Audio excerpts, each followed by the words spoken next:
Hi everyone.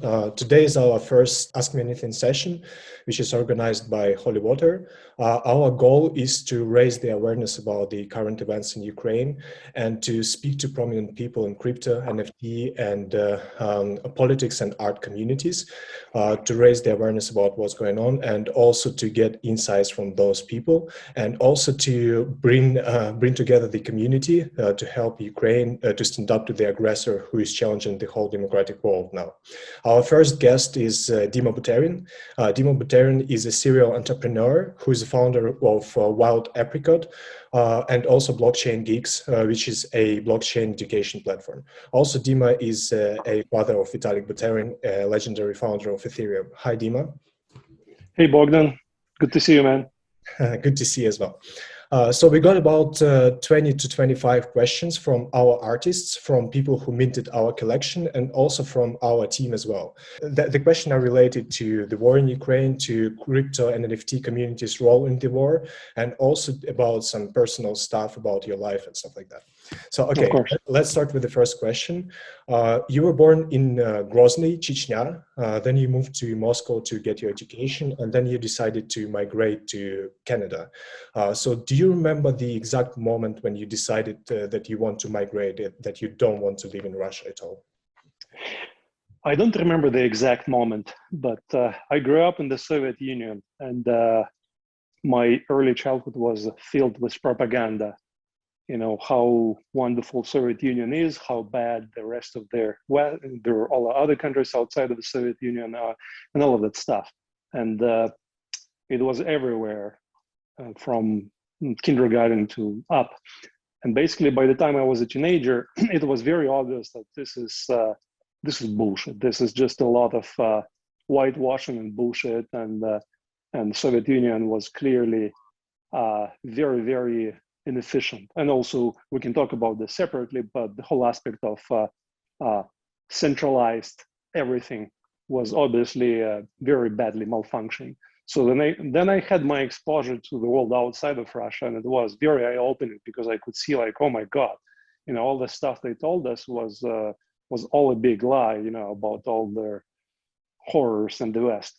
And also, I lived through, as a young adult, I lived through the fall of the Soviet Union as it was falling apart. Very hard time for people in Russia because people basically were used to being children of the state, and the state fell apart finally after rotting for many years. And now they had to look after themselves. And for many people, it was hard to impossible to do that, right? And I was at the time, you know, young adult, and and Vitalik was born when I was 21. So I was still in university. I was working full time. I was a young father, and it was very difficult times. But for me, it was also very exciting because it felt different. There was freedom. Finally, people could speak up. There were all kinds of entrepreneurship and all kinds of other things happening that were just unheard of. They did not exist in the Soviet Union. So I was excited for that time, for a while. But then also when the talks started about Putin coming into power, right? And I looked at this guy, and he was KGB. And by that time, it was already clear to me that all the people associated with those organizations, they were very, very suspect. And I didn't know yet how much, but it was like suspect already. So it was the end of '99 that I decided to finally, I don't remember the exact time, day, whatever it was, the process, but we decided to move to Canada, and we moved in December of '99, we moved to Canada, and this is where I've been living ever since for 22 years here in Toronto. Okay, thanks. There is a question related to your answer, I think. I wanted to ask it later, but it seems relevant to ask it now. What do you think about the concept of patriotism, like staying in your country and fighting for it and stuff like that? Right. Yeah, no, it's a great question. Let me put it this way. For most of my life, I was very, very suspicious of the term patriotism. Patriotism in a way that was sold, if you will, in Russia, in many other countries, because behind this concept, most of the time it was like, you know what, we're better, our nation, ethnicity, or whatever, we're better than others. And it means that we can do whatever we want to do with others. right? And for me, it was just, it sounded pretty horrible. And it sounded to me like a tool for governments trying to somehow isolate their own nation, versus the rest of the world, and then sell them a bunch of lies, right? That's how I viewed patriotism, and that's still true to a degree. And one aspect of patriotism that was I didn't connect with before, but I can see that the patriotism of Ukrainians, I am deeply, deeply inspired by patriotism of the whole Ukraine standing up together against this horrible invasion by Russia. So that's how I think about this, right? And I hope that, again, in this context of the war, I can see that this is a really important aspect of unification of the nation, right? And my hope that this unification of the Ukrainian nation cannot and will not become then a way for Ukrainians to isolate from the rest of the world and think like we are somehow different and better. Of course, we are different, no question about this, right? We're all different ethnicities, and I'm Russian, growing up in Chechnya, and I have plenty of Ukrainian blood myself, and whatever, I can associate myself with many different. And I live in Toronto now, right? But so this is like the trick. I think that patriotism as such is not about I'm better than others, right? But it's really about unification, especially unification in the face of something extremely difficult, right? Because most of the time the human ego tends to isolate us. It's like, oh, here's me. This is what I want for myself. I want this good life and whatever, right? But when we're able to extend that, when sometimes it happens that instead of seeing ourselves as just like me, then we see in ourselves as part of something bigger, then it can be very valuable. And actually going further, I have always seen myself as part of humanity, right? So for me, that's like, and it's not, you cannot call it patriotism, but being part of humanity, right? And standing up for human values, and standing against the horrors that we're seeing now happening in Ukraine. So for me, that's also one aspect of what we're talking about. Okay, sounds like you've been influenced by Buddhism or something like that. I have been for a long time on a journey, and again, growing up in Soviet Union, the Soviet propaganda was that religion is and everything related to that is horrible lie, right? This is what I grew up with. I grew up totally atheist, and I grew up with a conviction that religion and anything that my mind associated with that, like spirituality and so on, it was something bad and something, just deceitful and horrible, whatever. And that changed over the years, right? And I have to thank Sam Harris, a wonderful speaker and writer. One of his books that I read maybe 15 years ago called Waking Up. And the subtitle of that book is Spirituality Without Religion. And that book for the first time helped me kind of understand, first of all, the difference between religion and spirituality.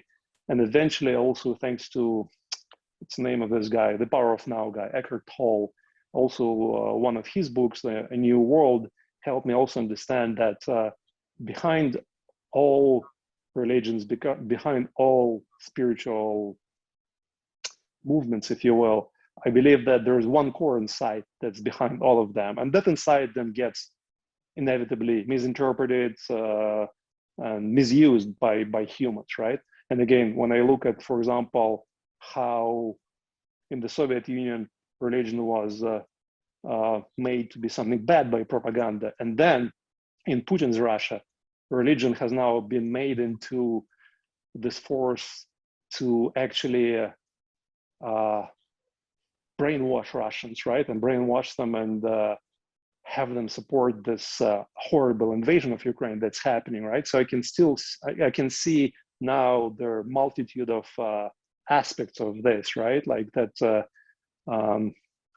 how religion, what are their origins of religions, how it's misunderstood by humans, most of the time, how it's misused by humans most of the time. And back to your original question, right? So about Buddhism, and yes, then in my journey, I have studied many different things, and I studied Buddhism for quite a while, and did my Vipassana, and in Malaysia, and learned a lot about aspects of that.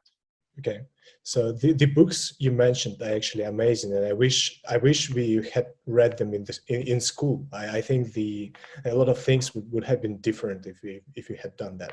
Okay, let's dig a bit deeper into patriotism. The version of patriotism that you mentioned is a bit perverted. It's like an instrument for propaganda, as you said. Yes. Do you think there is healthy patriotism in Russia, and can it be developed into a larger movement and actually change things? Healthy patriotism, again, for me, this connects to the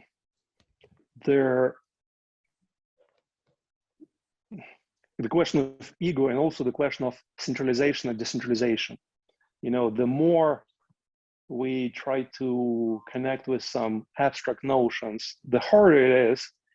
And I can definitely see that when you're part of the family, that's a very human aspect of human being, to feel, to belong, to want to be part of this family, right? And then those people are in the family, then you feel more connected with them, right? And being part of the tribe, being part of the city, and so on, right? And when I look at in Russia, somebody like Navalny, right, who has been poisoned by Putin's regime and been in jail for over the year now, right?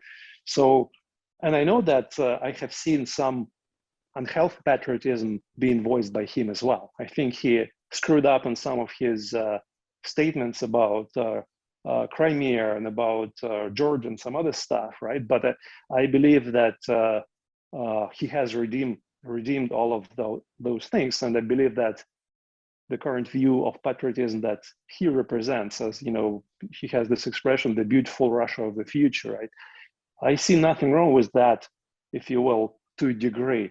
I mean, I'm still questioning a lot the concept of patriotism defined by geographical borders, right? And for me, the crypto movement is actually something really unique and exciting, because finally, you know what, if you look at the nation, right, there are many different kinds of people in the nation.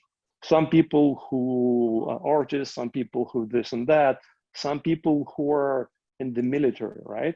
And some people who are corrupt government officials and whatnot, right? So whenever we say, oh, we all, let's say, Russians and Ukrainians, well, we all still different humans, right? And I might resonate with some of those people, but I might not resonate with many others, right?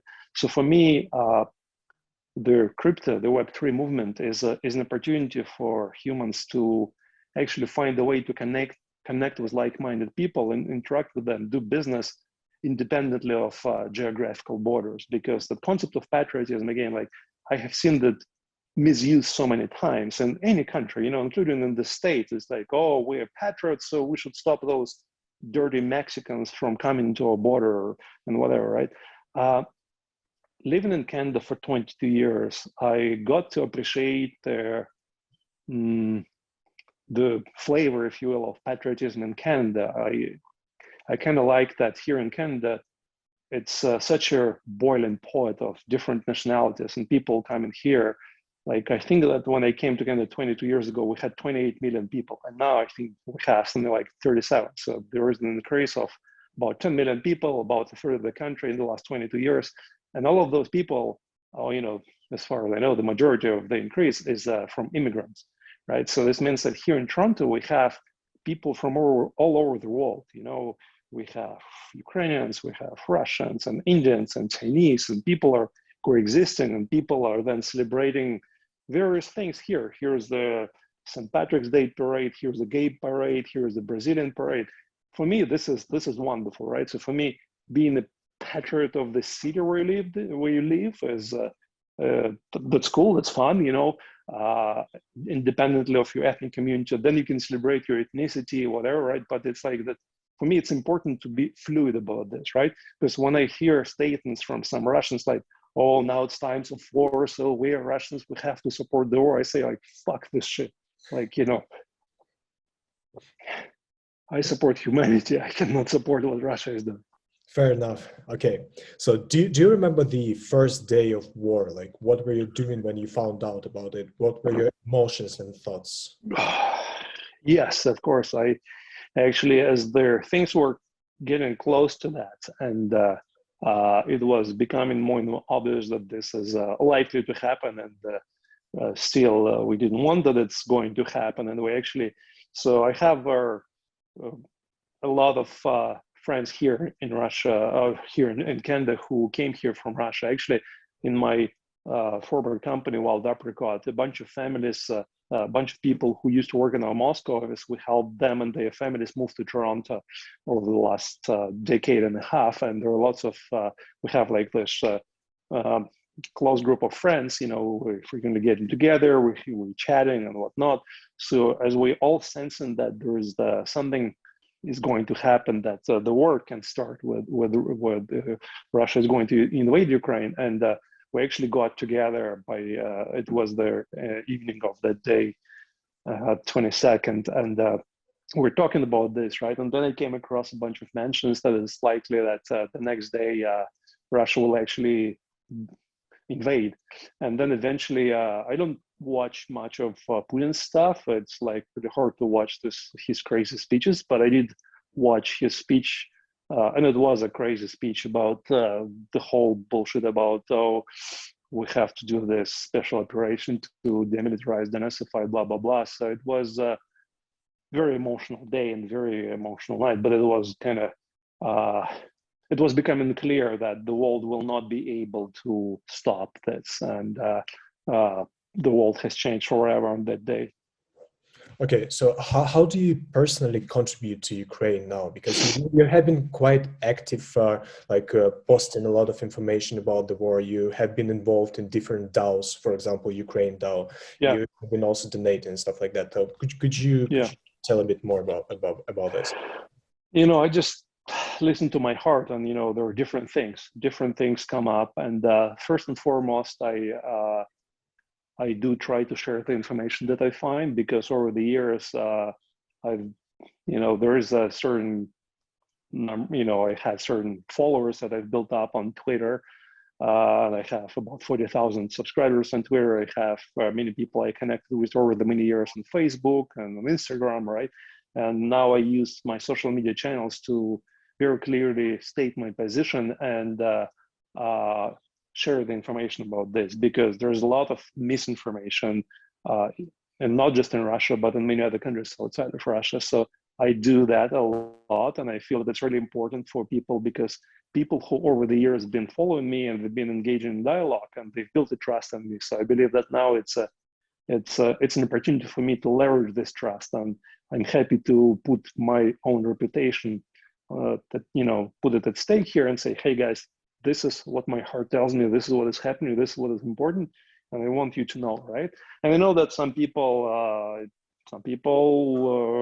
don't like that, right? And I've seen many people in Russia who've been arguing with me and doing this and that, and I'm happily losing those friends and followers, because if they cannot recognize what's happening, that frankly I don't know what we can talk about with them, right? So this is one aspect of this. Another aspect of this is like sometimes this many Ukrainians, Ukrainians NFT artists reached out to me and mentioned to me how that they're grateful that they can see that they're not alone, that the world, and me as a representative of the world outside of Ukraine, is that people are supporting them, right? And I reach out and I talk to people, we dialogue, I support them as much as I can. And sometimes I just make an individual donation for this person to support them in their life. And then some Ukrainians who reach out to me, and they try to support the local defense organizations, the military, and so on. So I do a fair bit of that. So, and actually, I consider myself pretty lucky that I think that, so I'm kind of very, I act on my intuition, you know, what and how I do that. And so far, I think I've been pretty lucky. So far, it looks like I've only been scammed once by one guy who ended up donating a bit of money, but then kind of his stories about all the stuff that he was doing, they're becoming less and less probable, and then it looks like he was, end of the day, just a scammer somewhere, just using the situation in Ukraine to make money or whatever. Then I get involved in various organizations like Ukraine DAO. I'm really impressed by the leader Alona, and I think that that they raised a lot of money. So I've been supporting Alona and trying to help her to build up the Ukraine DAO for long-term impact that they can. And engaging with you, Bogdan, I really like the project that you guys have launched.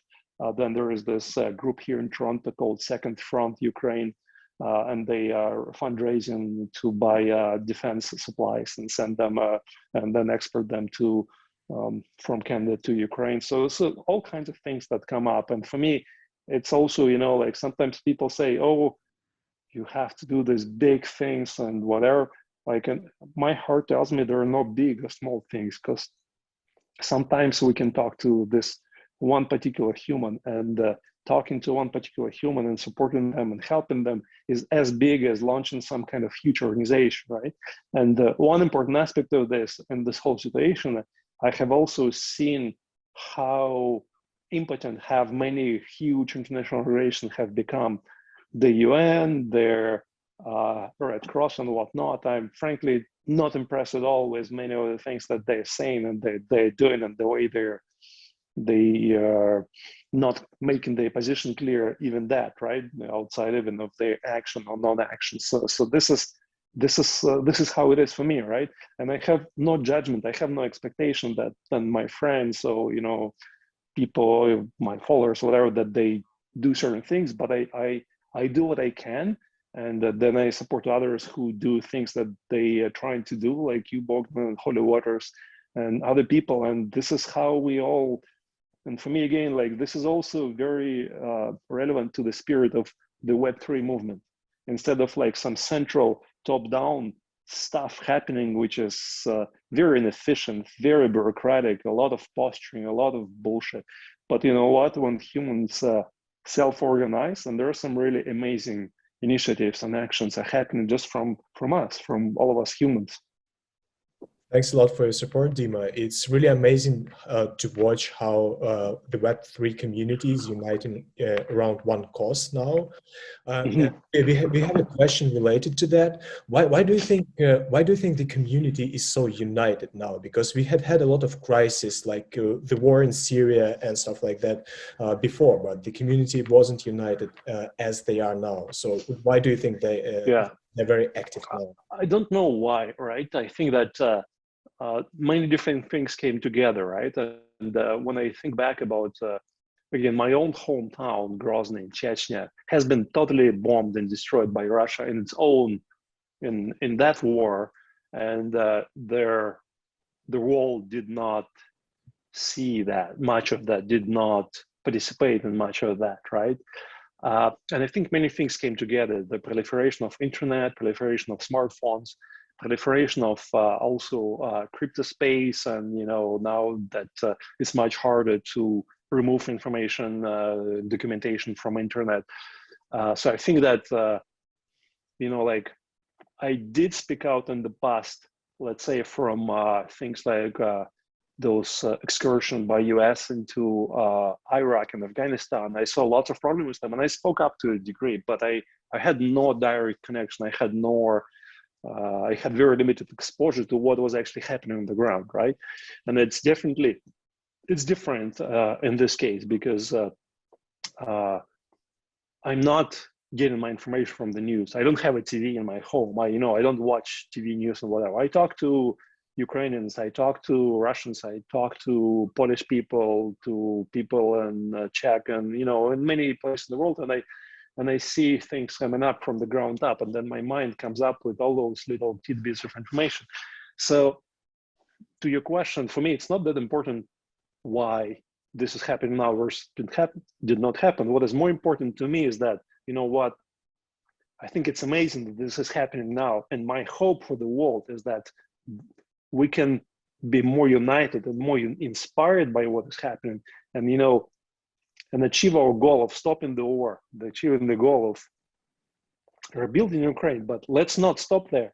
Let's use their connections, the networks, the organizations that we're building right now than to deal with all other crazy things and injustices happening around the world in Myanmar and anywhere else. You know what? We humans, we kind of getting the power back. And again, like I will bring it back to the whole Web3 movement. You know, I think this is one aspect of what is happening. We used to be, this is the whole, you know, there's this concept of spiral dynamics by Ken Wilber, their development of a human ego.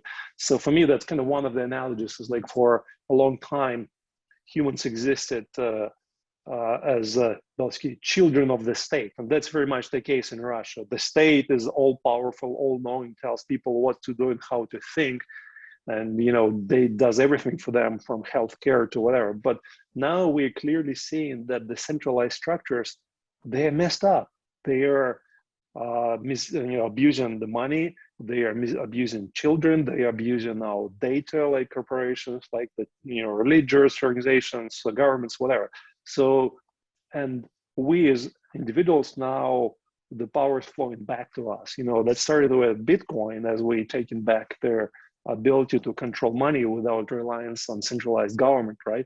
And now with Ethereum platform, the ability to handle so many other aspects of our lives directly without all those intermediaries and centralized institutions. And for me, also the emergence of these structures like DAOs, DAOs, right? And just this networks of people collaborating together.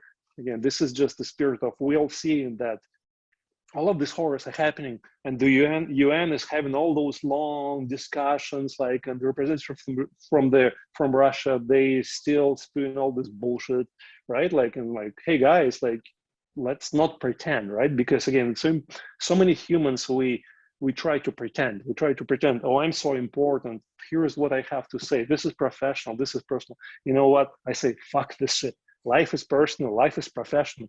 Life is everything. So let's not try to separate artificially things that are happening, right? So again, like, so for me, this is the emergence of all this movement, support networks, and organizations happening right now.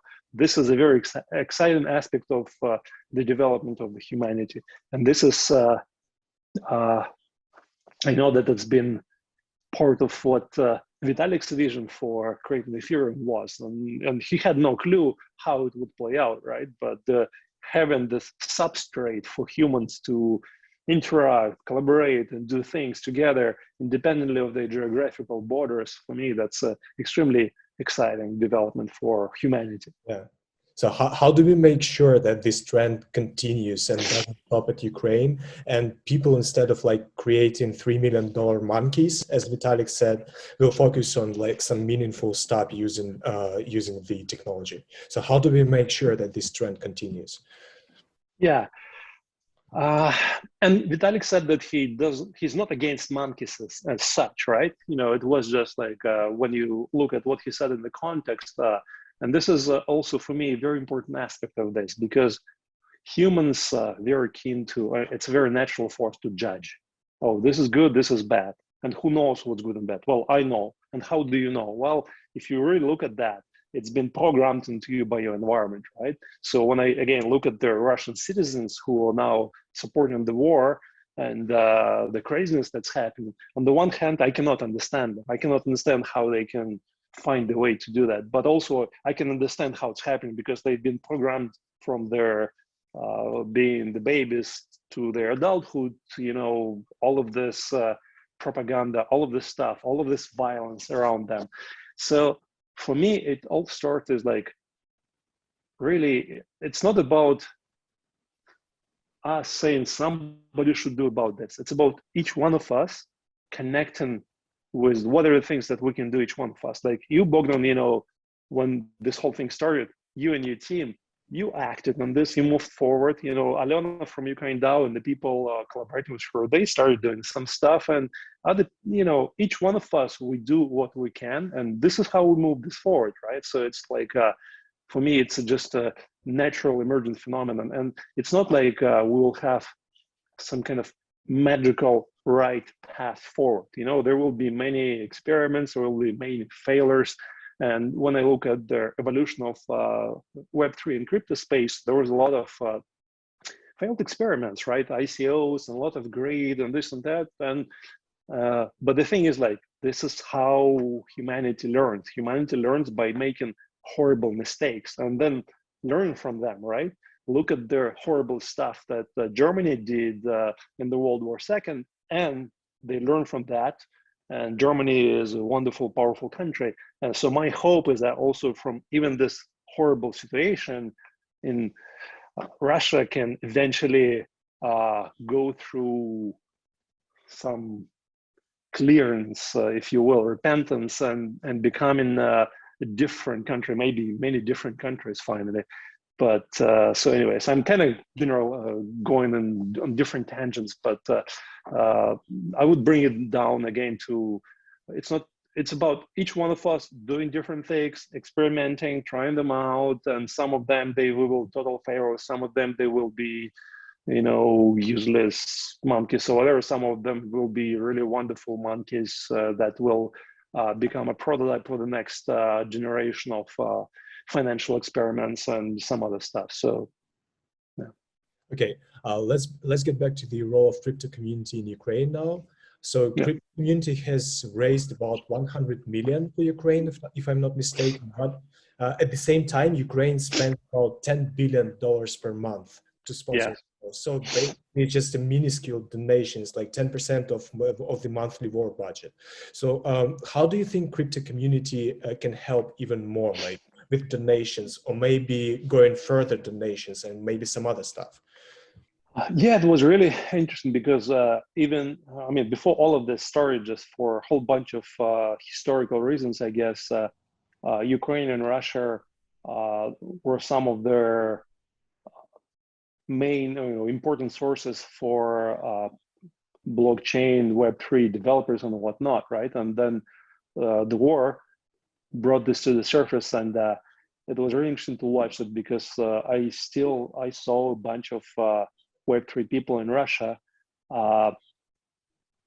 who actually still support this, right? And do a lot of rationalizing, right? And when I look at them, those are the people also who I would say it was a lot of projects with the goal behind those projects. Oh, let's make lots of money and all of this kind of stuff, right? But for me, Web3 movement is much more about just money.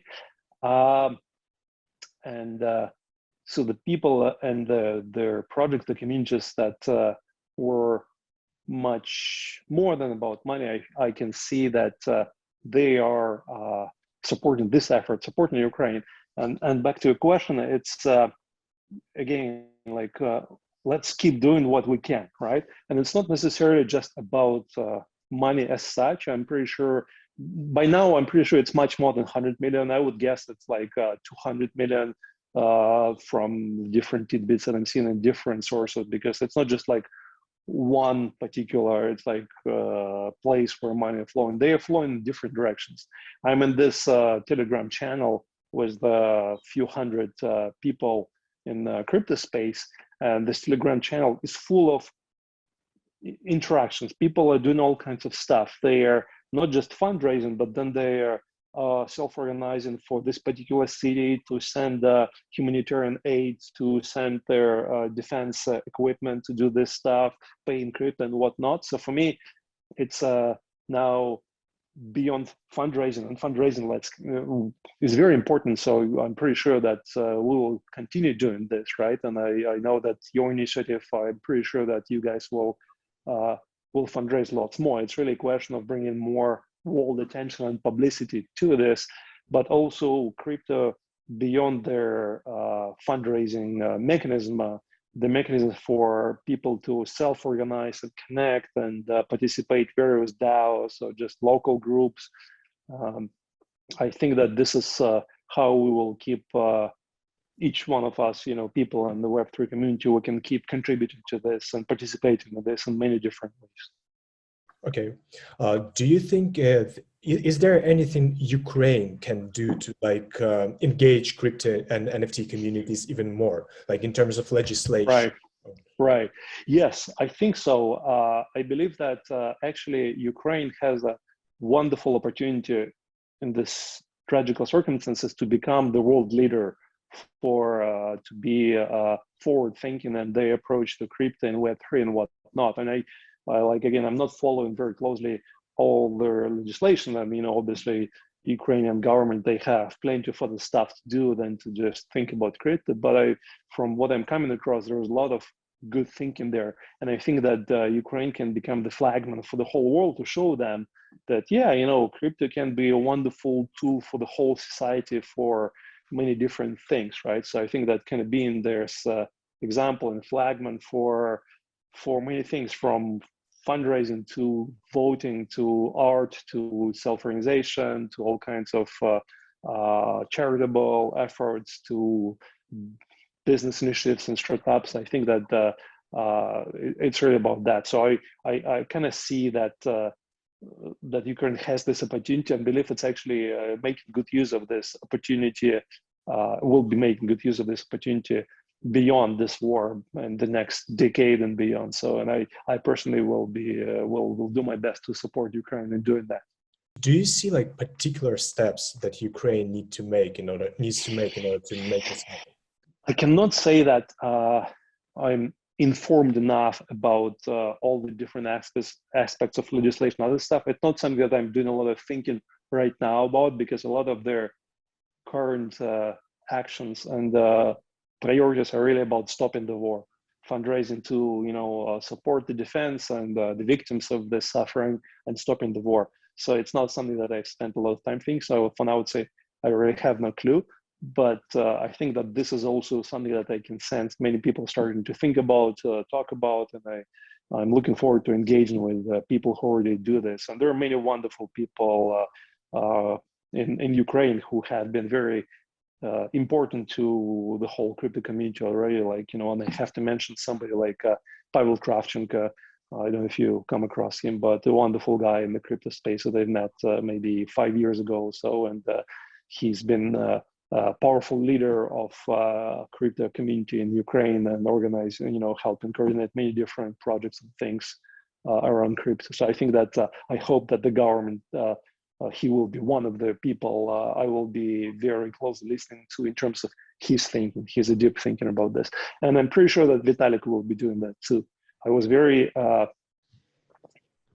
happy to see Vitalik openly support this Ukraine and trying to and voicing his position against the war, against Putin before the war started. Right? For me, it was really amazing to see, because he's always been a deep thinker about technology, but also about many other things in the world. So seeing his position, and we've been in close touch with him, closer than ever since the beginning of the war, and I can see that he's very much embedded in what's happening. He's doing a lot of thinking. So I think that, again, people like him and Pavel Kravchenko and many other leaders in Web3 space are thinking about this, and I will be definitely listening to them and trying to kind of participate in this, contribute my thoughts as well. That would be amazing if Ukraine manages to like engage people like you and Vitalik to help build like the crypto future in Ukraine. Yeah. Okay. And I can tell you that Vitalik will be very open to that, right? Because for him, the vision of Ethereum has always been worldwide, right? Like Bitcoin has always been very US centric, if you will, despite its international exposure. And Vitalik has been traveling the world, and he, because of his roots and because of his involvement in the space, I think I know that he would be very, very. I'm pretty sure. Again, I cannot speak for him, but I'm pretty sure that he will be quite involved in that. Okay, so this is a tough one, actually. You mentioned blockchain developers from Ukraine, and actually there are a lot of them. Like Ukraine is one of the biggest, I think, blockchain development hubs. And Yes. now, under the martial law in Ukraine, men are not allowed to leave the country. And actually, Right. a lot of people are being drafted to the army, and including developers. I personally Yes. have developers who are being drafted to the army. They have never held a gun in their hands. Yes. So what do you think about this? How efficient is this? Well, like, what's your take? at heart, if you will, I'm an anarchist, and how to put this? I'm not. I mean, it's just one of their many angles that I look at the world through, and you know, things like Buddhism and anarchism and so many things. So I believe that true intuitive and powerful actions, they come from each human, each individual, right? So I don't think that humans who are pressed, who are forced to do something, are, I think they're much less efficient in doing what they're doing, right? So for me, I think it's a fine balance. I understand why Ukrainian government is doing that. It is an existential threat to Ukraine, and it's also, when in a situation like this, there are lots of knee-jerk reactions. I personally hope that over time that this can change to a more flexible policy, because I think that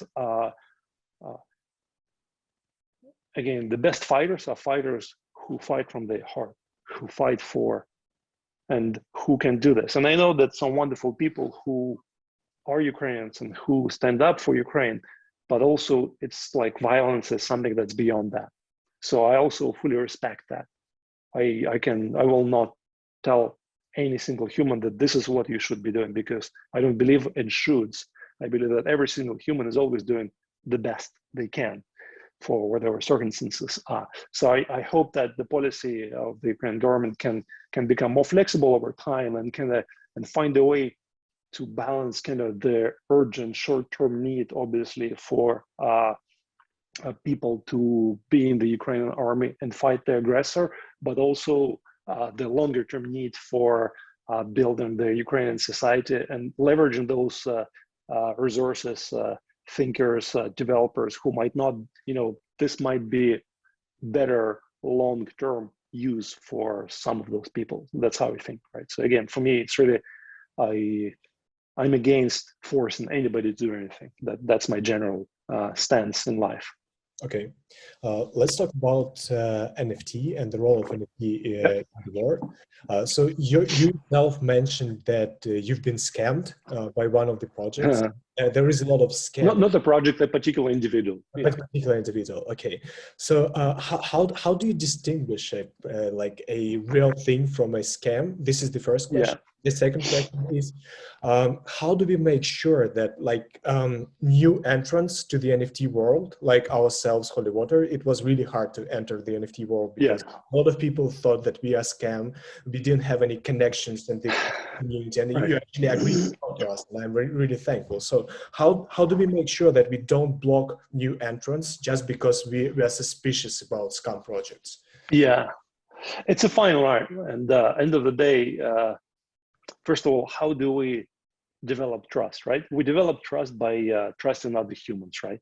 And so a bit sideline, like for example, we look at information and let's say information about the war, and here's the information about this, let's call it from Ukraine side, and here's information from the Russian side, right?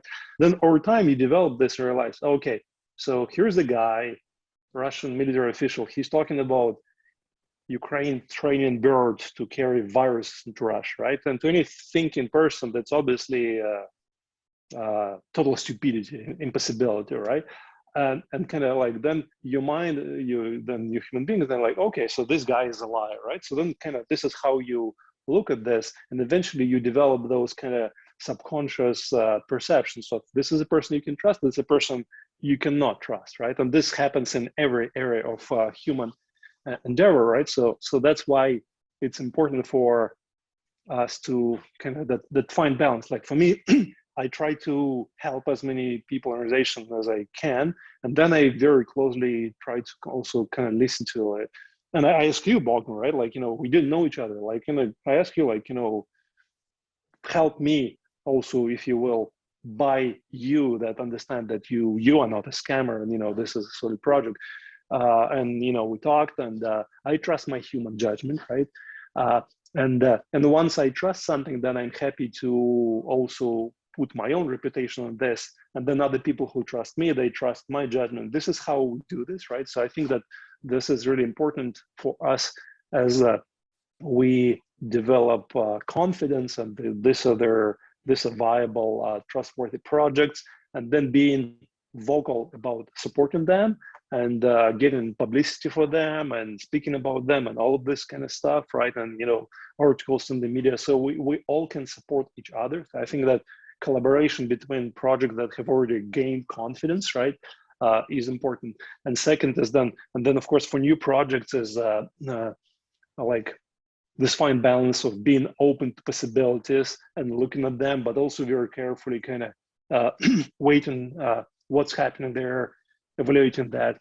And I think for many projects and people, it's important also to find the ways to collaborate, because there are so many, as this happened, right? So many different initiatives and projects happened and are still happening. So I think it's the more we can find the ways to collaborate them, instead of like 10 tiny projects, maybe people can combine into one bigger project and make a bigger impact, right?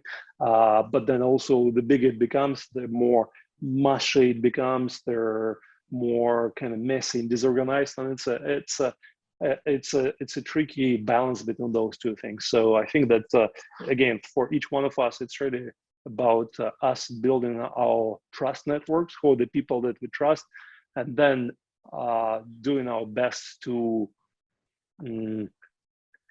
provide our, to use our reputation, to use our channels to support them and help build trust in those projects and so on.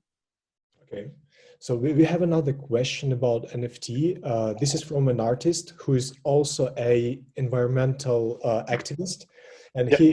he's asking about whether, do you think it's efficient to donate via NFT, given that you're paying gas fees and also it's not environmentally friendly as well? So wouldn't it be better just to donate directly? Why do we need NFTs to donate? We don't necessarily need NFTs to donate, right? So there are, if for people who have questions, concerns about NFTs, there are many wonderful other channels to do this directly, whether that just in dollars or just send crypto, whatever. However, I think that, the concern about energy is an important one. And actually, as we now see how Russia has used energy as a drug to hook up Europe on that and control and bribe, lots of countries and politicians in Europe, right? So their consideration about energy and wise approach to energy very, very important, right? And for me, that's why, for example, I'm very supportive for Ethereum specifically, right? Because Ethereum, as you might know, in a few months is switching to proof of stake, which is a much more efficient approach to processing transactions on the blockchain. It's by different estimates, few hundred times more efficient energy-wise than the current proof of work mechanisms that used in Bitcoin and Ethereum. So I think this is a big deal. I think this is important. And I know that for me, it's also the denialism of Bitcoin that, oh, no, proof of work is important for some reason, we should never change it. Doesn't make any sense to me, because as we humans develop technologies, right, at a certain point in time, we invented technology and it's superior to what we have. Like we invented steam engine, right? And steam engine was, we were using coal engines, now we have electric engines, right? So they're doing the same thing, but much more efficient. So for me, it's the same. It's like, so now that we have invented blockchain tech, and we're trying to improve on that. And the energy demands, they will keep going down drastically. So that's a valid concern and it's being addressed. And now to NFTs. I think that NFTs, there are a lot of wonderful aspects to them that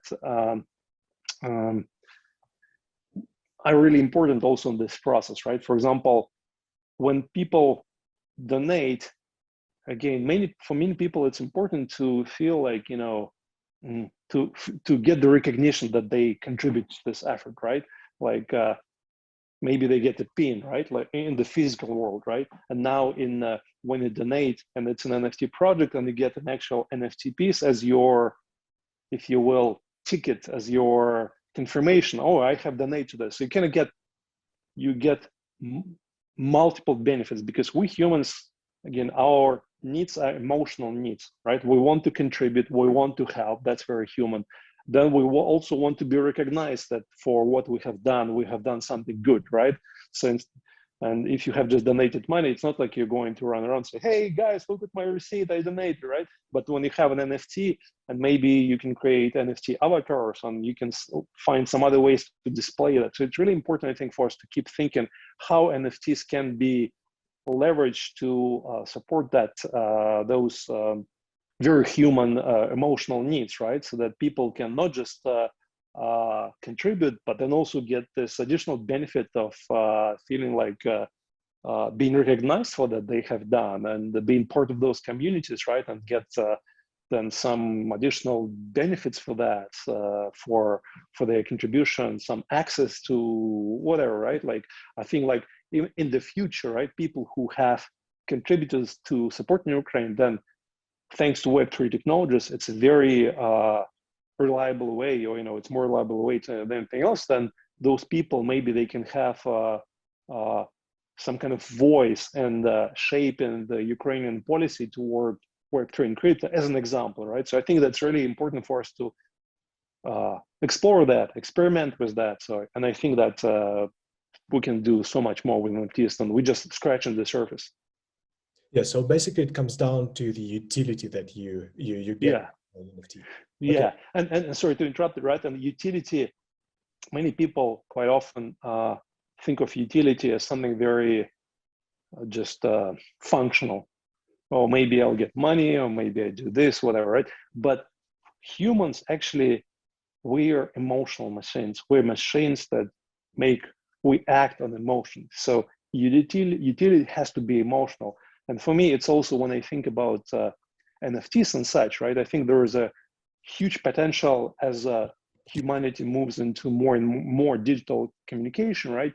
Then NFTs, they become like in the past, when you're human and you want to stand out, and then you buy Lamborghini, then you buy fancy watch, you buy fancy clothes.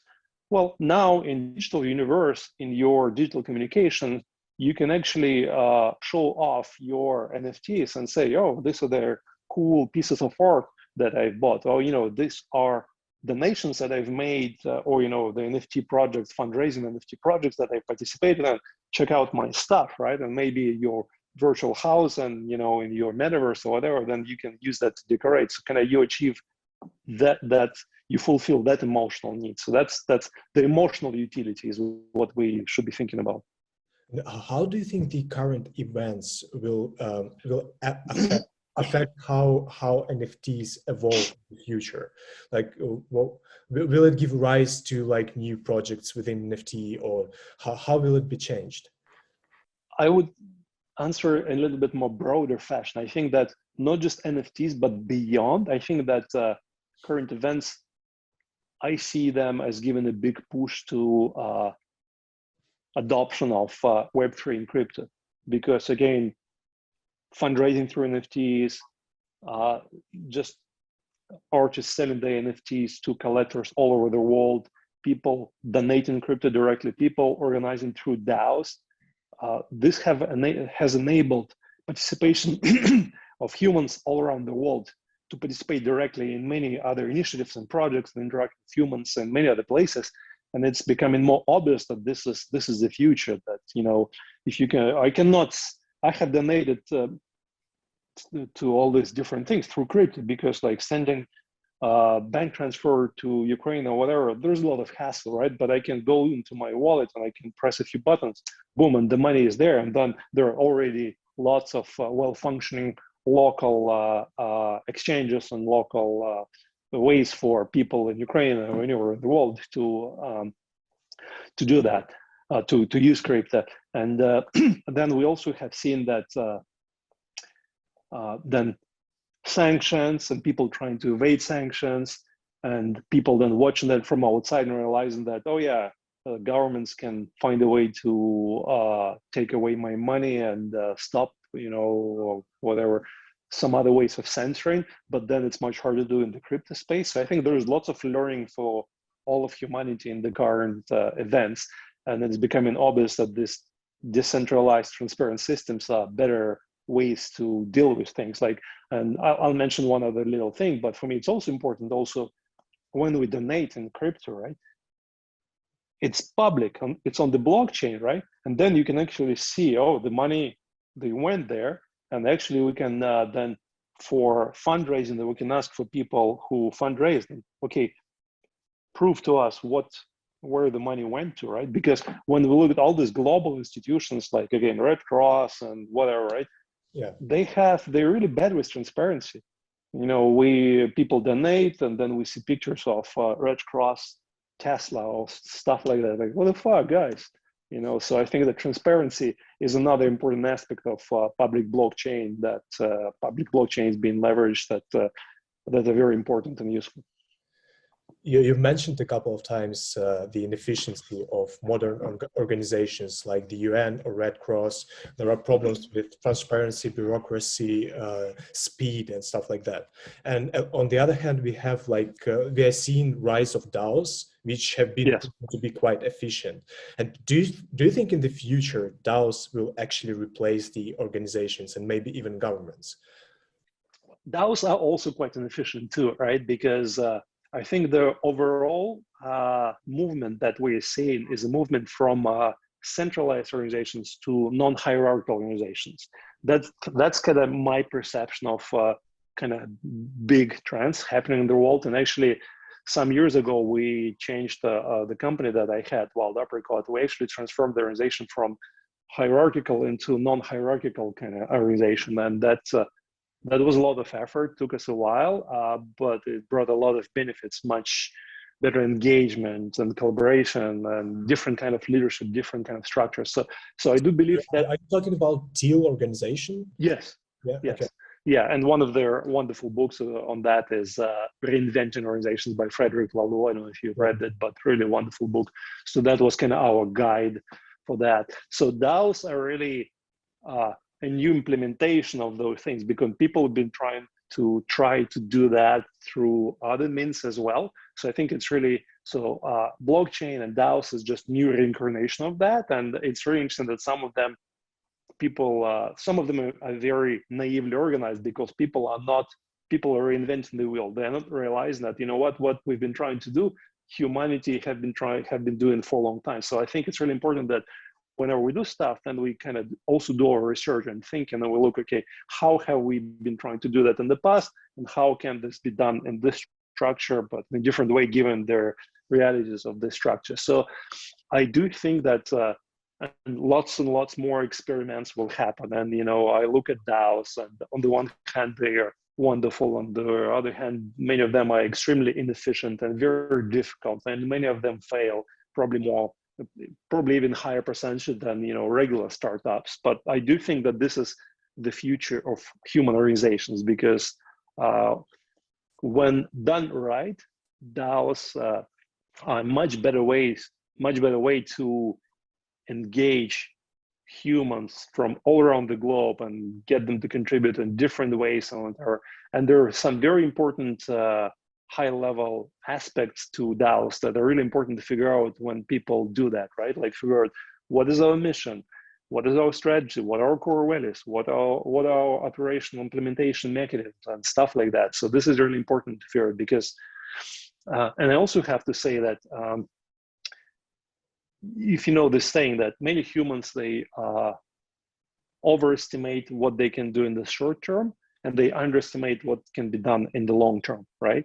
And when we look at this, you can see that when the war started, obviously there was a lot of scrambling and a lot of fast action and knee-jerk reaction in different ways, and it was really important and useful in many failed attempts at different things. But I think it's now important. We are on 38th day of war, something like that.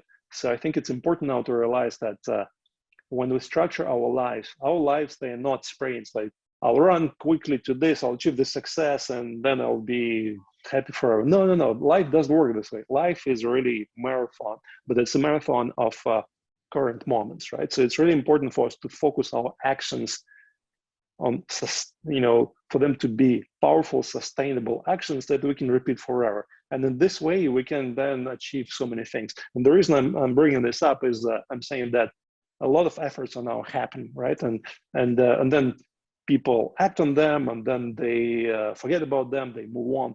And I think that those projects that some of these projects, they will actually organize for longer term impact. And those projects over time, they will have much bigger impact than some kind of flash in the pan project that have done this and then they disappeared and everybody forgot about them.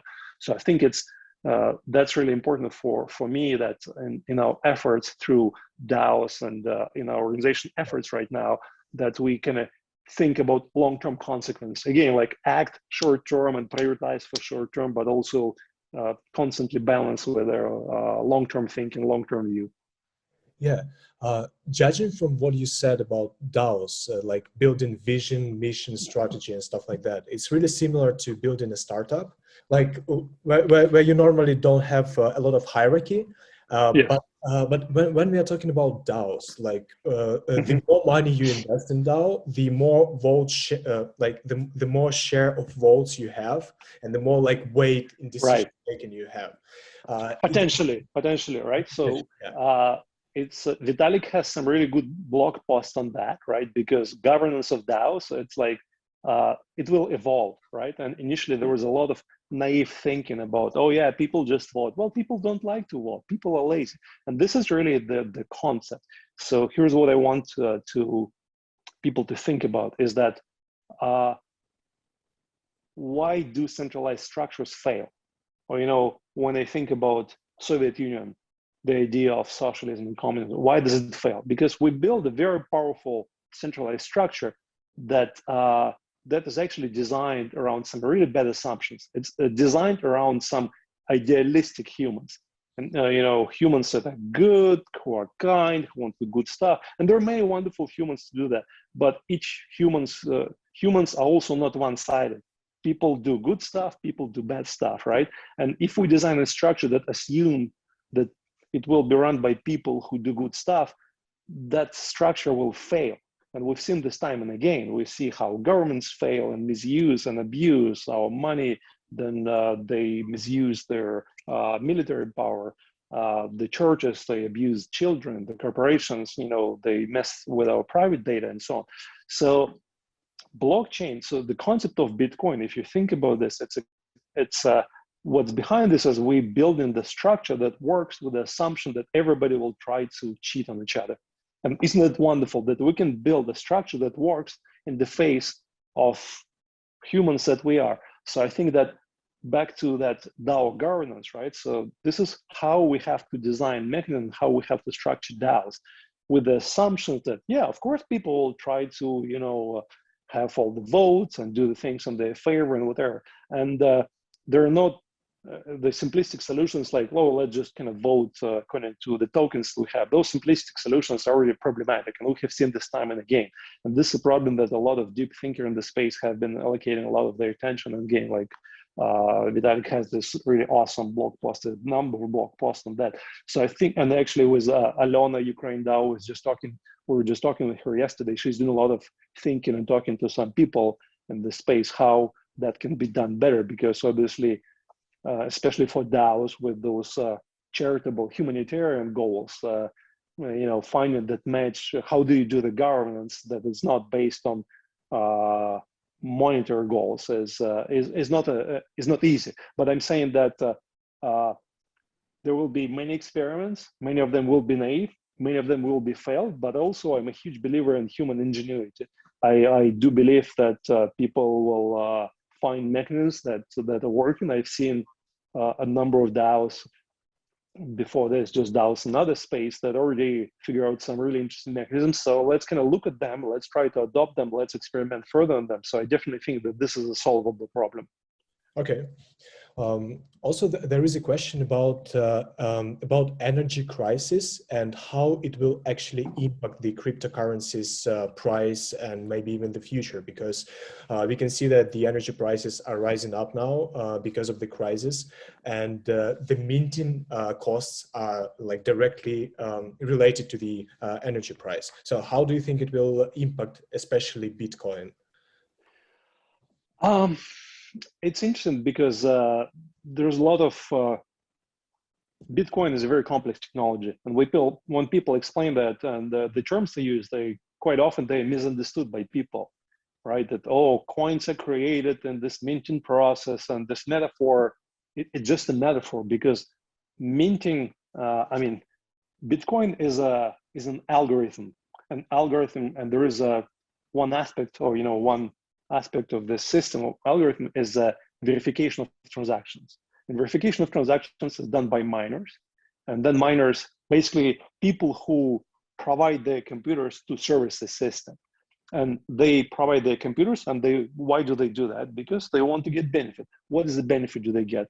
They get reward from the system, and there are two aspects of this reward: the reward from transaction fee, and also there is some inflation built into the system, and some new coins have been created. That's what's called minting, and those rewards also go to miners. So it's important for people to kind of develop better, more comprehensive metaphors and models to understand what is happening. So I don't think that energy crisis will be such a big deal because those systems are designed to be kind of short term, right? I think that the problem of using the proof of work algorithm for verification of transaction is a real problem, whether there is energy crisis or not. It's a problem that has to be solved. And again, that's why I'm so excited about Ethereum switching to proof of stake. And there are many other much smaller experiments of related to using that algorithm, or some much more limited versions of proof of stake, like delegated proof of stake and some other stuff, where you have many more questions to their viability in terms of decentralization. But I think that once Ethereum demonstrates to the world that proof of stake is a viable way to verify and process transactions, then and the energy demands of that hundreds of times lower than the proof of work, then I think that this is basically the problem that's already been solved, and it's now just in the final stages of implementation. So I don't think this is going to be a problem. Do you think anything can go wrong with the proof of stake? Well, things can go wrong, but I have trust and confidence in so many wonderful, smart humans who have been contributing to the design, and lots and lots and lots of testing of that over the years, right?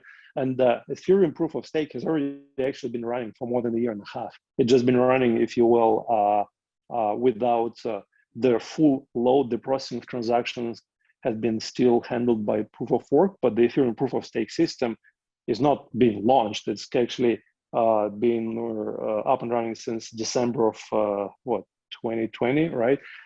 So the transition is just like the final stage of multi-year process, and there's lots of testing happening. And you know what? Problems can still happen with any complex technology. All kinds of problems can still happen.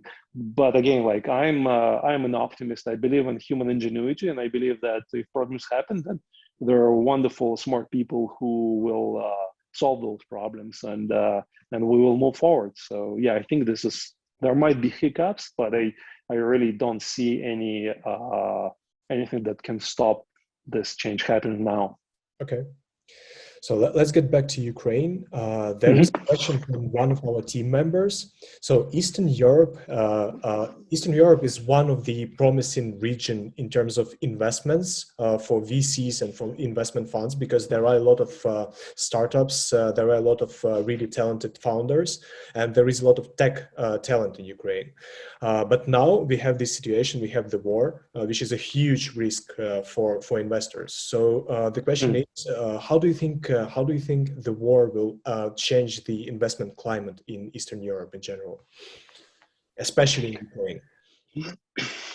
Well, during the war, yeah, things inevitably get messed up, right? And priorities change, and people are scared and we all act in a different way.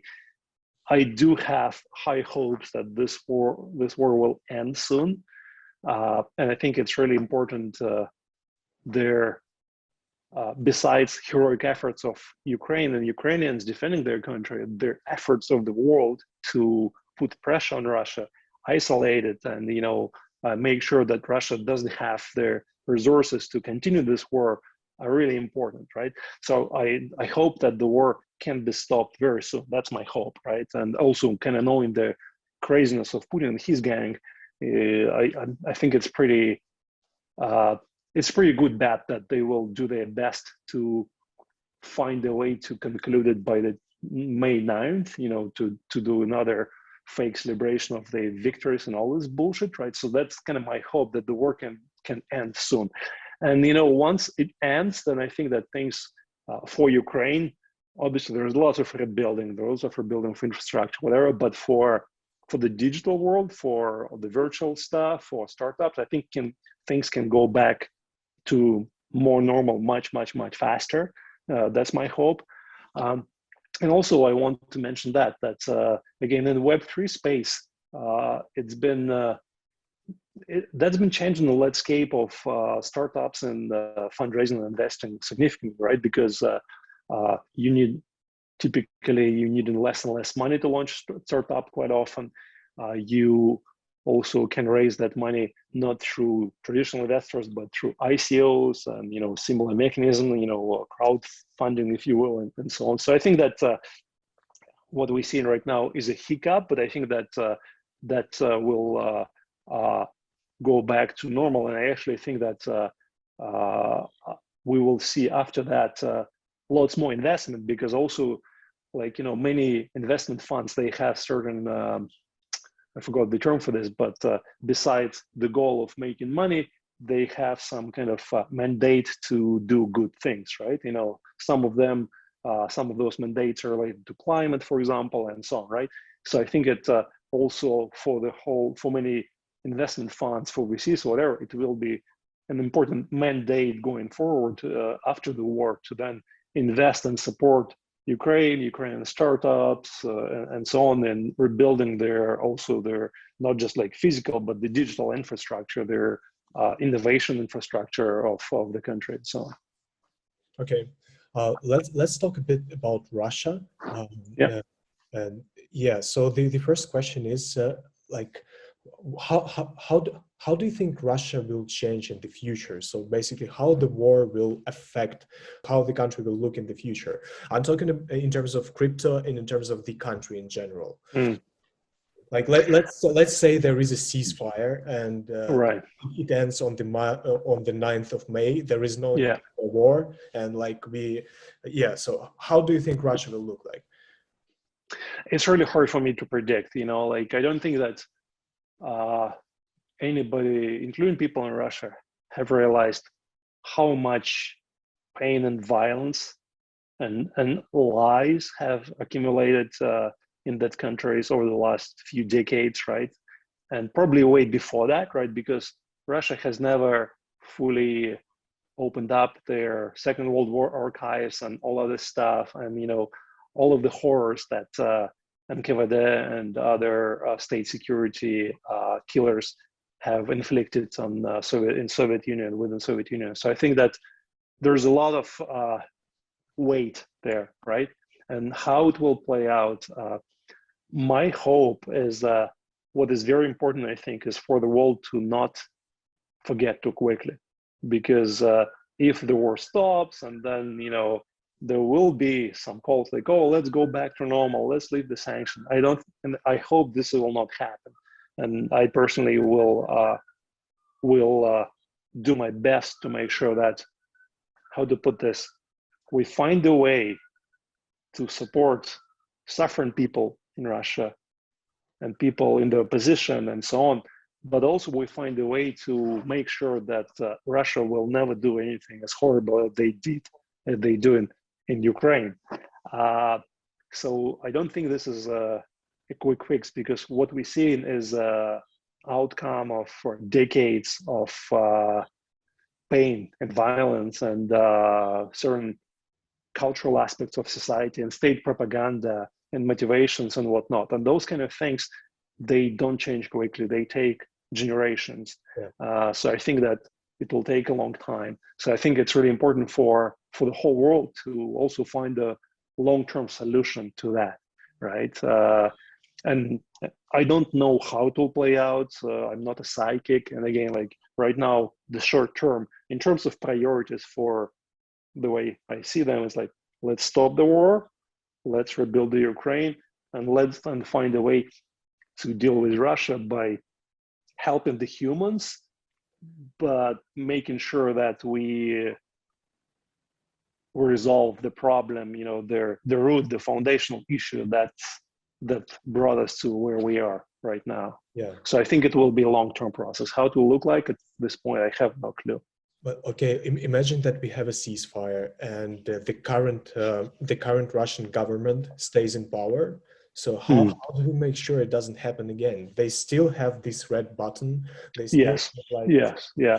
I think it's important again to maintain the sanctions, to starve the best economically. And again, it's a very difficult issue because sanctions, they have lots of consequences, right? And the people who will suffer first and foremost will be the weakest people, yeah, the poorest people. And it's horrible. It's horrible because, you know, the people that we really want to put pressure on, Putin and his government and the supporters, people who at the top of the pyramid, right? It will be difficult, and we have to find a way to do this. And maybe we can find a way again.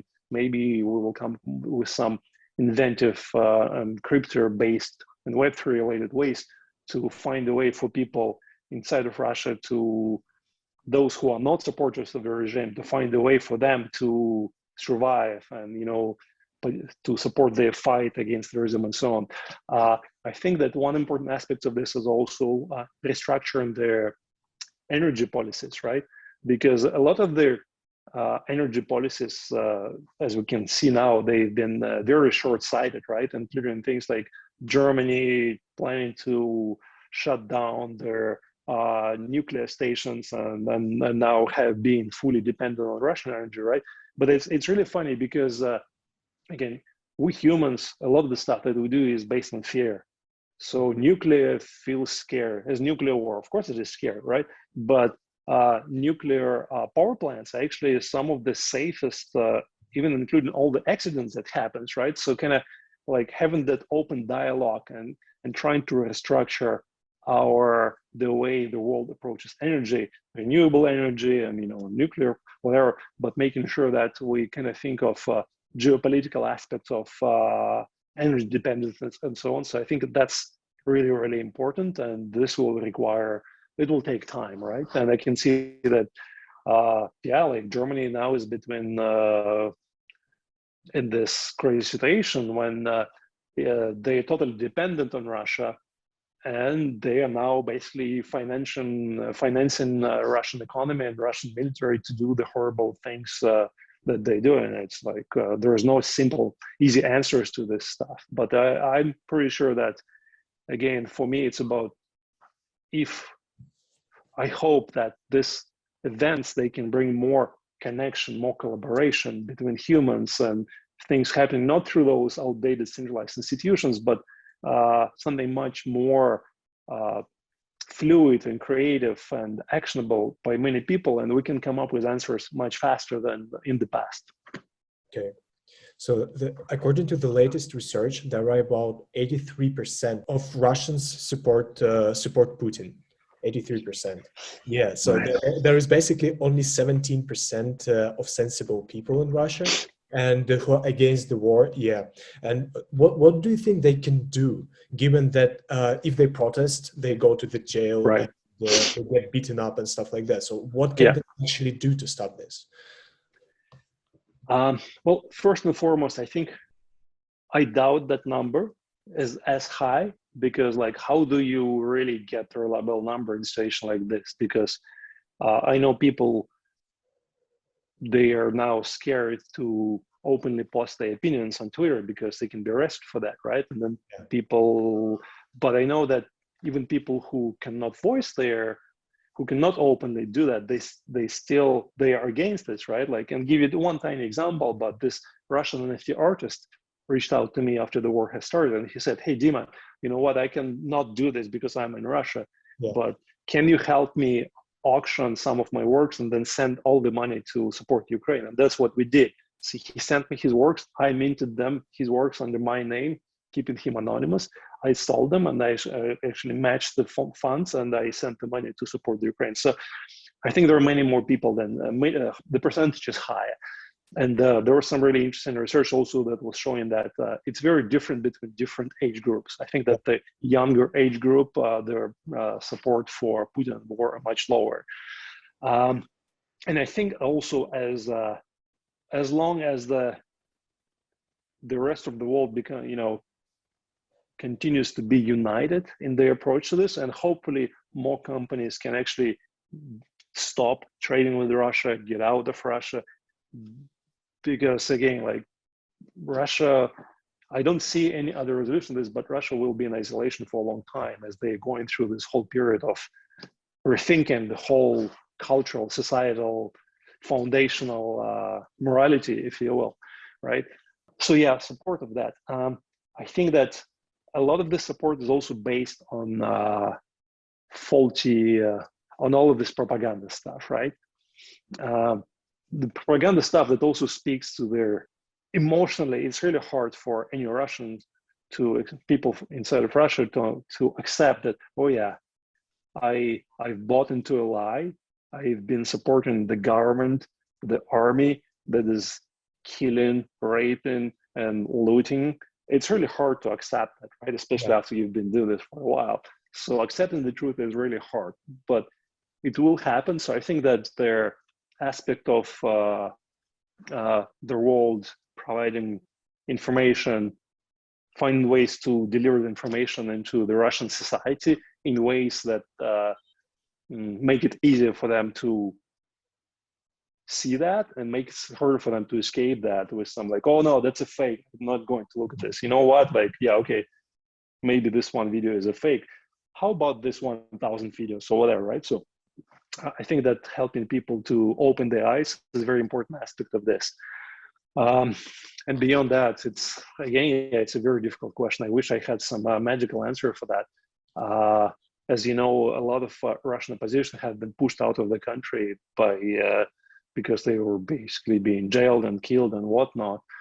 But again, I think that maybe we as the world, we can create those Web3 based platforms that are uncensorable, that platforms that Russians that are within Russia, then they can participate in, and they can find ways, with some in some ways that's safe for them to support that, to share the information with people around them, and so on. It's unprecedented, right? How do we deal with that? But I think that we can find ways to do that, and this is something that a lot of smart people are thinking about, right? And I don't know if you've seen this, right? But Alexei Navalny's team, as the war has started, they said the Russia has shut down their remains of their independent media source in Russia.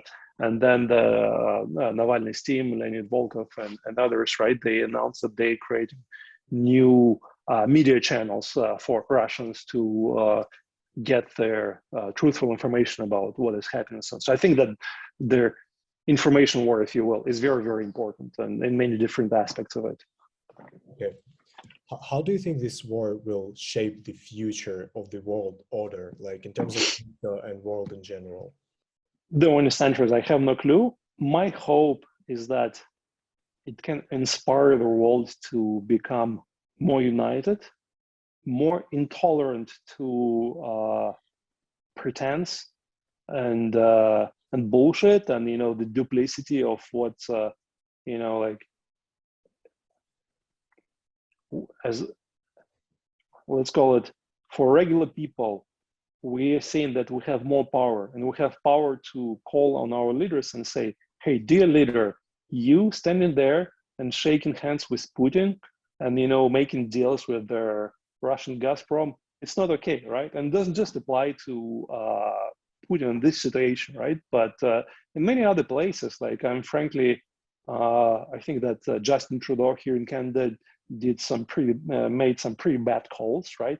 So for me, it's like for the world to be more sensitive to the failures of our leaders and calling them out, and also then the systems we can build that can support humans to make that uncensorable, right? Because like in Canada, they actually they have some legislation. They're trying to do more censorship in the media, right? When people are protesting against Trudeau, in some ways that I don't support some of the aspects of the protest, but I was horrified by the actions of the Canadian government, the way they were doing financial censoring those people, right? So I think that we as humans, we are now developing new alternative structure for money, for organizing, for making worldwide impact. And those structures are becoming very powerful, very resilient against the efforts of governments who are trying to censor that. So I think that this is very important in the coming years. It would be actually great if we had some blockchain for politicians, like for their decisions, where all their decisions would be down to transparency. Absolutely, absolutely. So I think this is a big deal. Transparent, yeah. Yes, developing the systems when we can see, because even in democracies, if you will, there is a lot of problems, because basically here's a guy, he goes to elections, makes lots of promises, and then for the next 4 years, he does stuff and we get very little insight into what are the actual decisions, how the actually money is spent, whatnot. I think that those kind of more transparent democratic systems for me is a really powerful, really important aspect of what Web3 technologies can bring to the society. And I know that lots of awesome people are working on exactly that stuff. Do you think politicians would adopt that? Like it's a huge risk for them. Well, I think that in many democratic societies, there's still enough power, and that power is growing for humans to push them to adopt that, right? And to give you one little example, again, I look at the US and I look at from Canada, so I'm not deeply embedded in the US politics, but I think that in the coming cycles of US elections, their power of people to self-organize, to fundraise through crypto and so on, and then become, then enter their political system, it looks like it's becoming more and more feasible versus that old, really antiquated, unfunctional system of those two parties and rampant lobbyism and stuff like that. So I do think that humans around the world actually gaining more power in what they can do, and then they can, again, it will take time, and some governments will they are centralized systems by nature, so they will resist. But I think this is you cannot stop the force of nature, right? It's like, water is stronger than rock over a long period of time. Yeah. Okay, thanks. I think we are done with the questions related to crypto, Ukraine and Russia. And we have a couple of questions basically related to more your personal views and your personal life, and also like people asking for some advice from you. So I think it's just a couple of questions. Let's go. Sure. So the first one is really interesting. I think it's relevant to a lot of world now. So how do you find meaning during the wartime when you actually cannot plan ahead and when everything seems to be meaningless apart from the war which is going on now? It's really interesting because the answer is much simpler than we think. It's much harder to accept for us. It's in difficult emotional situations, a human being is usually quite often, especially for smart people, then it goes back into the past. Oh, what have I done wrong? Goes into the future. Oh, what should I be scared of? Oh, what should I hope for, right? Like, for example, as this war has progressed and there were repeated threats by Russia of nuclear strikes if the West interferes, right? Then it was scary. I'm scared of nuclear war. I had one dream when I woke up and there was a nuclear blast in my dream, right? My skin was burning. But you know what? Yes, nuclear war might happen. If it doesn't happen, we might die. The thing is, like, all those thoughts about the past, the future, the dreams, the fears, but we're still here, we're still present. So the answer, the meaning is not found in some complicated thinking, what is right, what is wrong. It's actually found in being fully in this moment. When we open our heart, we look at these horrors, we look at this, and then we act. So actually, meaning is not some kind of complicated abstract construct that we have to find and we have to then propagate, but it's found right here in the moment, in our heart, in our emotions, intuitively. So it's really always fully accessible, available to all of us. That's how I think about it. Yeah, amazing. So if you could recommend one book to the mankind, what book would that be? One book, it's hard to pick just one book because everything is contextual, right? For a human being to, but you know what? I will still go out and say one guy that I loved and I read many of his books. His name is Jeff Foster. I think he lives in the Britain, maybe I think in Scotland, maybe. And I read many of his books. I think that I'm trying to think a specific book, the name of this specific book. I'll mention some titles. The Way of Rest is one of his books. So maybe I'll mention that. And if, guys, check it out. And he has many other books. If that particular book resonates, then there's lots more to be found from the same author. Okay. So as far as I know, you've been mentoring a lot of people, and it's really great because you have this mission helping out other people and stuff like that. So there is a question, how do you find a mentor? And how do you build lasting relationships with them? No magical answer, right? It's like try and be human, right? Be human, be simple. It's like, how to put this? So many people, we live in this fear to be who we are. And we try to pretend. We try to pretend to be important. We try to pretend to be whatever, good looking and this and that.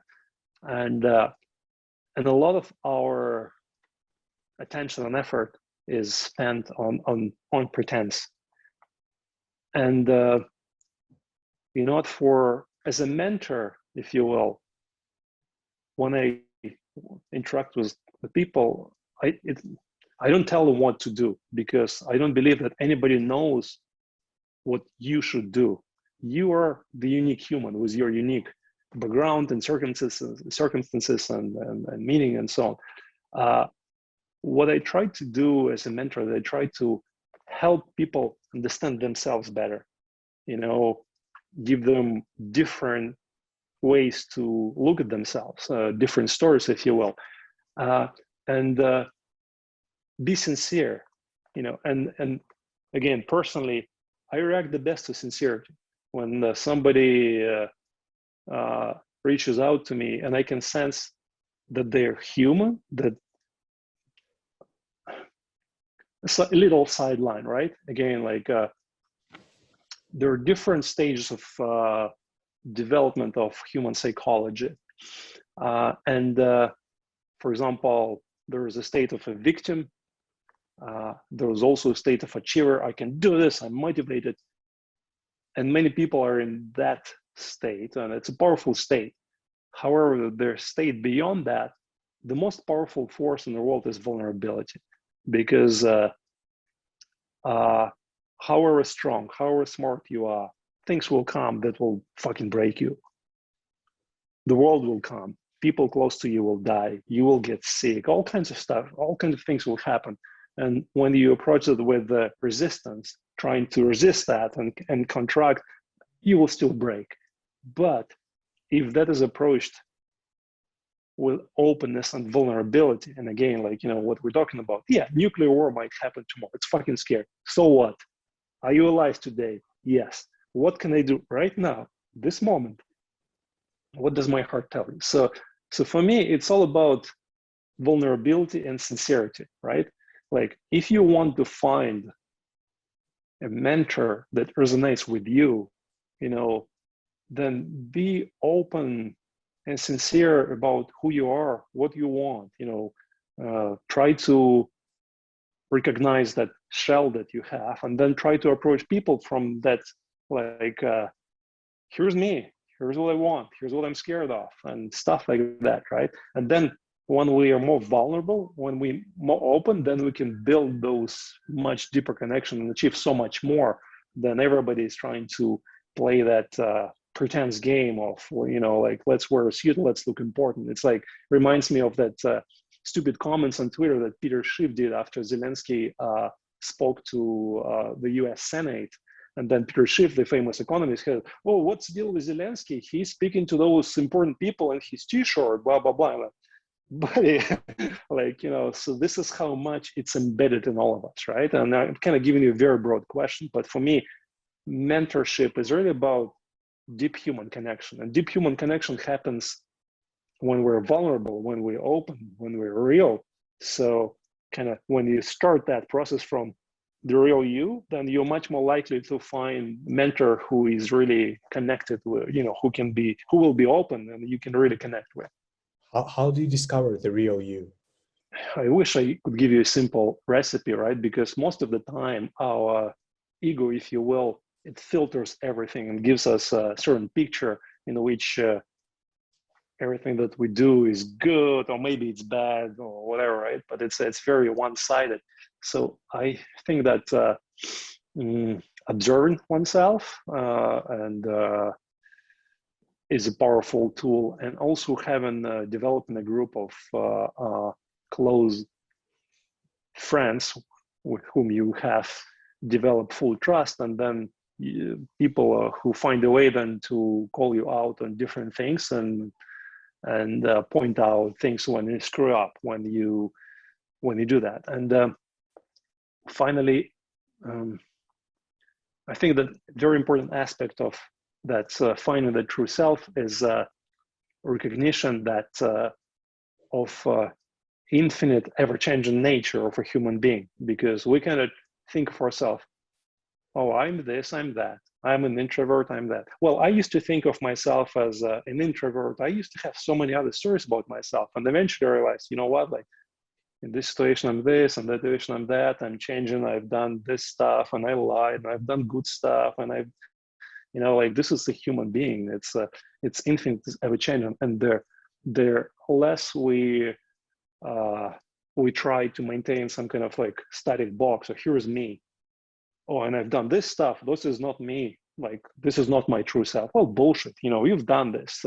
Like, the more we're able to connect with the acceptance of all those things that happen in us, including good and bad, the more there's this relaxation. It's really fascinating that the things that we programmed, we say they're bad, we should not do it, the more we try to hide them from ourselves and say we should not be doing this, the more they are compulsive. But when we kind of see them and we're open to them and we realize, yeah, you know what, like, I fucked up here, and this happened there.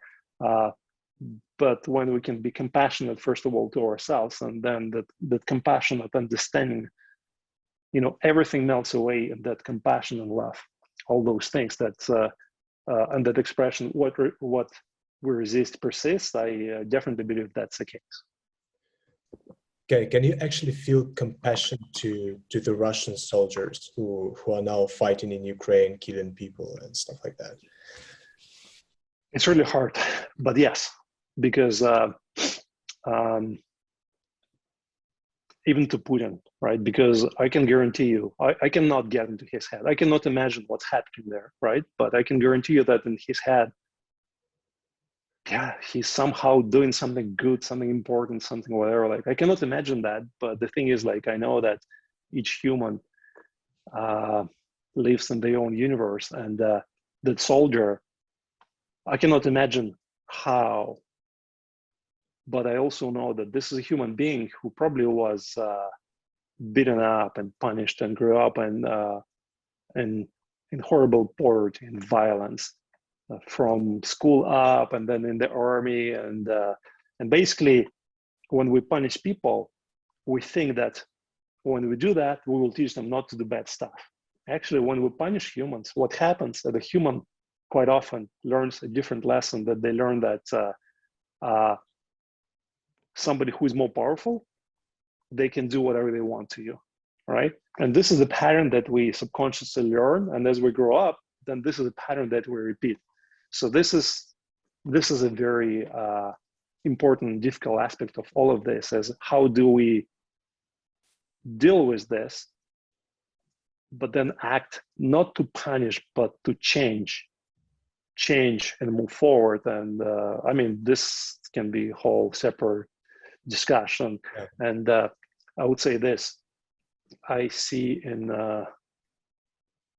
social media and many other channels, I can see a lot of hate. I see a lot of hate, including hate from Ukrainians who have suffered so much, their families, their friends, their cities, and I cannot blame them, right? I understand why they feel this way. And when I look at those horrible pictures and videos, there's a lot of anger in me. There's a lot of sadness. There's a lot of emotion. But the thing is, like, hate happens when we are not able to, when our human system is not fully able to feel everything that is being happening. So actually, there is a suppression of the emotions, and then we try to escape it. We hope that, you know what, like this horror, if we just kill the perpetrator, then things will be okay. But you know what? They will not be okay. They're already not okay. They cannot be made okay by anything. And when we actually able to feel all of that, to feel the extreme sadness, to feel the anger, but without resisting them, we still can have the compassion. You know, we can still have all other emotions. They're still accessible to us, right? That's the thing. It's like, you know, people think that, oh, if I feel angry, then, you know, I feel angry. Well, you know what? You can feel at the same time, a human being is able to experience all of the emotions, can feel devastated, feel despair, helplessness, anger, and love, and silliness, and compassion. All of this stuff is accessible to all of us. And it's very difficult. It's a big journey that, you know, humans undertake throughout their lives, but it's definitely possible to all of us. Yeah. You know, so sometimes it seems to me that Buddhism and compassion in particular is like the answer to most of the world problem now. But the question is, how do we make it more commonplace in the world? Is there a way? You know, here's the fascinating thing about this. By recognizing our total helplessness, by clarity about our total helplessness to make it better, everything becomes better. It's like, it's people always try to find a recipe, like this is what you should do and this is how you will find that. But actually, the final answer is found in recognition that there's no recipe, that there's this stuff, and there are sometimes horrible, unspeakable, inescapable stuff, and death and pain. And somehow, when a human being stops resisting all of that, recognizes that, yes, I mean, this is what is, right now, it's already here, then from that, big shift can flow, right? But that shift that happens, that cannot be achieved through any ways, any recipe, any means. But it's happening nevertheless, right? So, and for my optimistic nature, I would also say that it's a natural aspect of life. Life. This is what life does, and it does. Life does those horrible things that we're seeing now, but also the outcome of those horrible events that we're witnessing. There will be eternal and infinite, and there will be many wonderful consequences of that. However hard it is for us to imagine that, right? But because the situation in Russia, for example, right, it's been the pressure has been building up for decades, and now it's blowing up. And I don't know how long it will take, but it will change, and things will change. And the situation in Ukraine is horrible, and also it's inspiring, it's uniting all of us, it's bringing people together, and we develop more sensitivity to evil, if you will, and things are changing. So like our recognition of everything being everything, and there is really the most powerful aspect of us as human beings, recognizing our infinite nature of life and everything that happens. Okay, I think I have three more questions left. So the first one is related to your experience with LSD. In one of your interviews, you mentioned that it was one of the most valuable experiences in your life. Could you tell more about it, and like what kind of insights did you have? Human beings, we develop this static picture of who we are. Oh, I'm this, I'm male, I'm female, I'm attractive, I'm unattractive, I'm introvert, I'm extrovert. And then we develop this static picture, and then everything is filtered through this story about ourselves. And any kind of mind altering drugs or activities, because things we're talking about, I think it's very valuable for human being to experience different state of consciousness, whether they achieve through things like psychedelics, whether they achieve through breathing techniques like holotropic breathing, some other things like extreme sport or whatever, because they give us for some time a very different perspective of who we are. And when we look at that, then we can develop much richer, much deeper and different perspective of who we are. And from that, the whole structure of who we are, what is this world, the meaning can adjust and expand. And if you will, the way I think about this is that there is this concept, ego development theory. There's this lady who has a wonderful document describing this, how in humans that the concept of self, the concept of the world progresses. And there are different stages to that. And the way I would describe it in general is that as we interact with the world, the more initially our model is very limited. And it's like, okay, I understand this, but this is bad. This should not be happening. But then we also realize, okay, this is happening because this is what happened to this person, they are whatever, this circumstance and so on. Then you develop a slightly bigger picture of the world. So eventually, when we develop a wider and wider picture of the world, then we can connect with the fact that there's, and it's really hard to understand, especially in the horrific circumstances like this, but there's nothing wrong, but things are, they are, like the way they are. And then we still act based on our heart, based on our human compassion and human desires and human fears and all kinds of messy, complicated things in us humans. And as I'm talking, I totally forgot the beginning of your question. What remind me? What did you? Oh yeah, about my experience with psychedelics, right? So for me, it was a journey that started.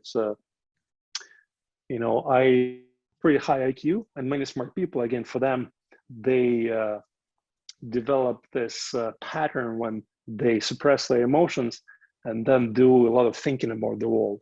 And this was me for many years, and I had very complicated thought models about the world and myself and stuff like that. I was trying to find answers in books, and I love reading books, and eventually I reached the end of this, and eventually I started this shift. And I think that for me, my experience with psychedelics was an important aspect of developing a very different perspective on what this is, what the world is, how it all works, how it interacts. So, and it was Sam Harris, by the way, his book, Waking Up, because he had the chapter on that, right? And growing up in the Soviet Union, I was totally brainwashed, like, oh, this is bad stuff, drugs, blah, blah, blah. And then I read a chapter in his book, and I could see by then already, like, he's an awesome, smart guy. And then he has a chapter where people talking about, oh, this is how those things can benefit you. I'm like, really? They fry your brain. They are bad. They're addictive. And yeah, propaganda. Yeah, propaganda is really bad. Okay, so there is one more question from a team member who is also a parent. They're asking that about some parenting advice from you, given that you brought up such a genius as Dmitry Buterin. What piece of advice could you give to young parents? You know, I would say their number one is to not listen to any advice, because we always look for recipes, right?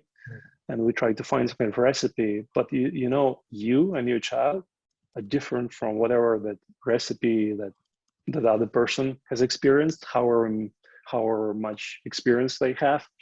And one other thing, I think it's important to recognize that as parents, as human beings, we have our fears and desires, and then we quite often we try to shape our children based on those fears and desires. You know, if we're scared that, let's say that we grew up being scared about monetary success, then it's quite possible that we will try to push our children to become, I don't know, lawyers or doctors so they can make good money and stuff like that, right? Even though that's not necessarily what they want to do. If something was of interest to us, then we push it on our children. And like I was interested in math and computer stuff and whatever, and that's kind of what I pushed onto Vitalik.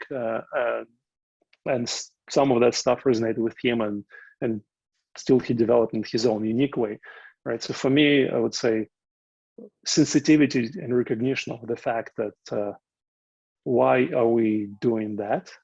What are we doing with our children? What we telling them, what is good or what is bad, right? And recognition of how much it's based on our own fears and desires. And for me, it's really about our ability to provide them unconditional love and support for who they are, instead of us pushing them of who they should be. So that's the way I think about it. Okay, thanks. So, the last question is, what do you think is humanity's biggest problem now, and how can it be solved? So, you are humanity, and stop thinking about humanity having some big problems, and be sensitive and follow your heart. And from your actions, however big or small, you will make an impact on humanity. And that impact will be eternal and wide-ranging. So for me, it's quite often, again, the ego story. Humanity has a problem. I will solve this problem. And subconsciously, there's a lot of the drive is like, I have to be important. I have to make some big impact. You know what? There's no big or small impact. You don't know that maybe your impact on the world will be that you say a kind word to this guy and he doesn't kill himself. And then he becomes a parent, and then he has a genius child who changes the world. Like, you know, the world is infinite. So all of that stuff, right? So no action is bigger or smaller than any other action, and no problem in the humanity is more or less important than it is. Like, you know, your heart knows what's important to you, and then it directs your actions. And this is where it's most powerful, when the actions flow from what you feel, versus like some mental story, like, oh, this is important because this guy said it's important, I should be doing important stuff, and blah, blah, blah. Well, you know what? This is what's important, what's right here. Well, I think we've run out of questions for today. Dima, I would like to thank you for your deep, insightful, and interesting answers. I would also like to thank you for supporting Ukraine, for uniting community, for helping out such guys as ourselves. It means a lot to us. Remember that only united we will win, and Slava Ukraini. Thank you. Slava Geroyam. Thank you, Bogdan. It was awesome to talk to you. Thanks.